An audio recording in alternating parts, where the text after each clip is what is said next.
mengadili dalam provisi menolak permohonan provisi para pemohon untuk seluruhnya. Pernyataan Denny Indrayana tidak benar. Pernyataan Denny Indrayana tidak benar.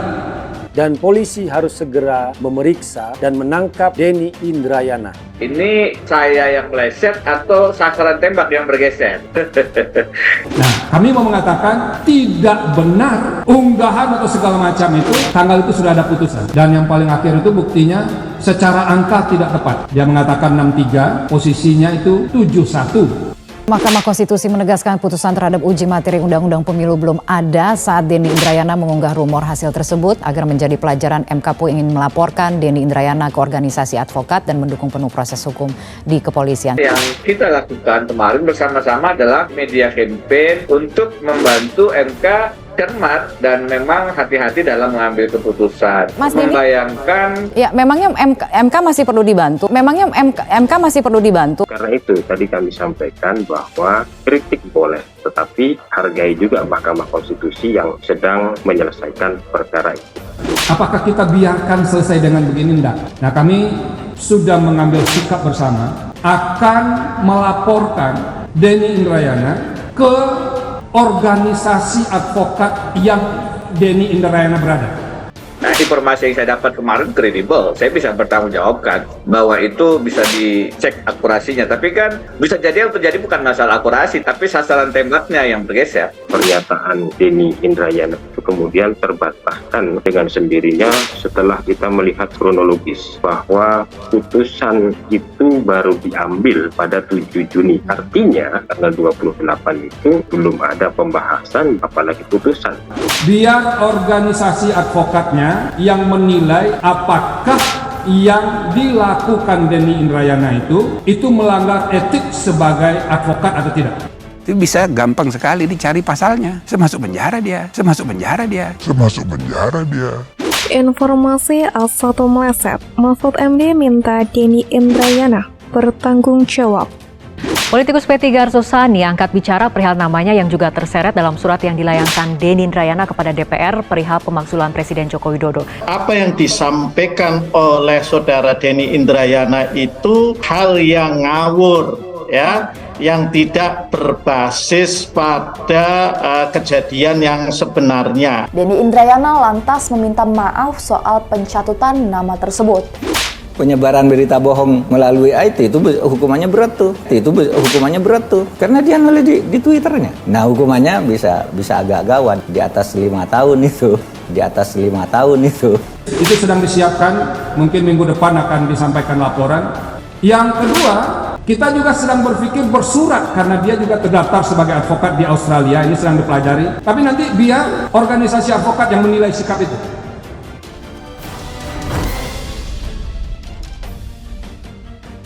Putusan Mahkamah Konstitusi yang mempertahankan sistem proporsional terbuka di pemilu 2024 mengakhiri kekhawatiran bakal calon legislatif serta sejumlah partai politik.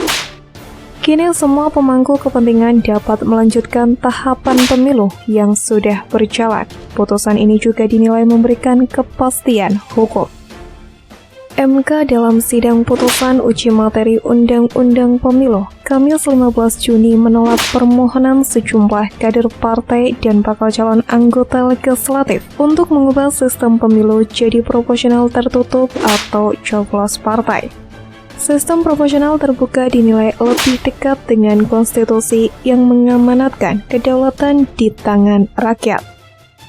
Menyatakan menolak permohonan pemohon untuk seluruhnya, kata Ketua MK Anwar Usman saat membacakan putusan uji materi. Dengan keputusan tersebut, prediksi pakar hukum tata negara Denny Indrayana soal sistem pemilu tidak sesuai. Terkait hal itu, Menko Polhukam Mahfud MD pun meminta Denny Indrayana menyikapi sendiri kegaduhan yang ditimbulkannya buntut klaimnya tersebut. Hal ini disampaikan oleh Mahfud MD saat ditemui di Pulau Moa, Maluku pada Kamis 15 Juni. Mahfud menyatakan pemerintah tidak akan melakukan langkah apapun terhadap Denny Indrayana. Menurutnya, klaim Denny Indrayana tersebut bagian dari kebebasan berpendapat. Namun meskipun demikian, Mahfud MD mempersilahkan pihak lain jika ingin menindak Denny Indrayana.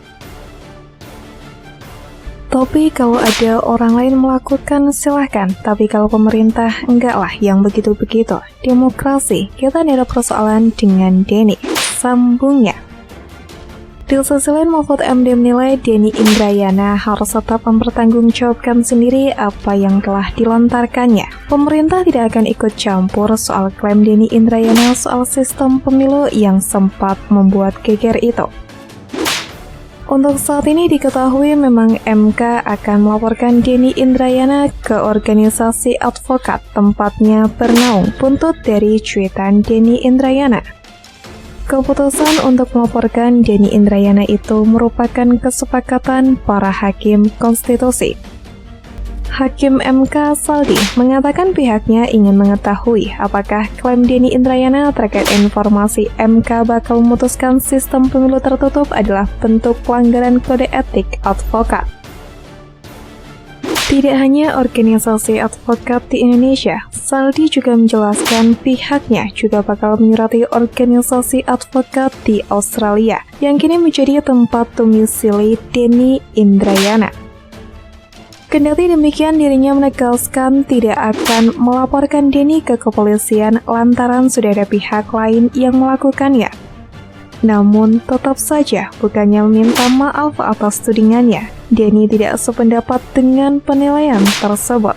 Mantan Wamenkumham di Kabinet Indonesia Bersatu Jilid 2 ini tetap meyakini informasi yang didapatnya. Namun ada perubahan setelah gugatan uji materi Undang-Undang Pemilu terkait sistem pemilu menjadi perhatian publik menurut Denny. Jadi kemungkinannya bukan tidak akurat informasinya, tetapi memang ada perubahan, pergeseran sehingga berbeda informasi di akhir Mei dengan putusan 15 Juni. Ujar Denny di program Sapa Indonesia Malam Kompas TV. Tentunya melihat tingkah Denny Indrayana ini cukup membuat geram berbagai pihak. Sekretaris Jenderal DPP PDI Perjuangan Hasto Kristianto pun meminta Denny Indrayana untuk mempertanggungjawabkan pernyataannya soal putusan Mahkamah Konstitusi terkait sistem pemilu akan digelar tertutup. Hasto menilai prejudis atau prasangka Denny Indrayana sebelumnya lewat pernyataannya itu sebenarnya tidak diperlukan. Maka Hasto pun mendesak Denny Indrayana mempertanggungjawabkan pernyataan yang tidak disertai dengan alat bukti tersebut. Ya, dari kami justru Mahkamah Konstitusi harus menanggapi apa yang disampaikan Denny Indrayana tersebut karena prejudis itu tidak diperlukan, kata Hasto dalam konferensi pers secara virtual. Dan yang bersangkutan juga harus mempertanggungjawabkan atas pernyataan-pernyataan tidak disertai dengan bukti dan apa yang disampaikan oleh saudara Denny Indrayana tersebut harus dapat dipertanggungjawabkan di depan publik, sambung dia. Hasto pun menegaskan seharusnya tidak boleh ada pihak, apalagi berstatus sebagai akademisi menyampaikan pernyataannya dengan penuh muatan politis. Tidak boleh seseorang menyampaikan informasi kepada publik yang penuh dengan muatan politik, penuh dengan kepentingan politik yang dibungkus oleh identitas dari Pak Denny sebagai seorang akademisi ini. Tidak boleh dilakukan, ujar Hasto. Untuk itu, politisi asal Yogyakarta ini pun menyampaikan PDIP mendorong MK untuk menanggapi secara khusus apa yang disampaikan oleh Denny Indrayana adalah hal yang tidak benar. Apalagi dia menilai Denny Indrayana harus mempertanggungjawabkan pernyataannya yang disebut bersumber dari sumber terpercaya atau A1. Yang bersangkutan harus bertanggung jawab untuk menyampaikan dari mana informasi yang konon katanya A1 itu ternyata tidak terbukti dan itu justru membelah dari beberapa aspek-aspek yang ada di Mahkamah Konstitusi tersebut, kata Hasto. Sehingga hal tersebut tidak menjadi persoalan antara Mahkamah Konstitusi, saudara Denny Indrayana dan juga publik yang juga berhak meminta pertanggungjawaban atas pernyataan saudara Denny Indrayana. Jelas dia.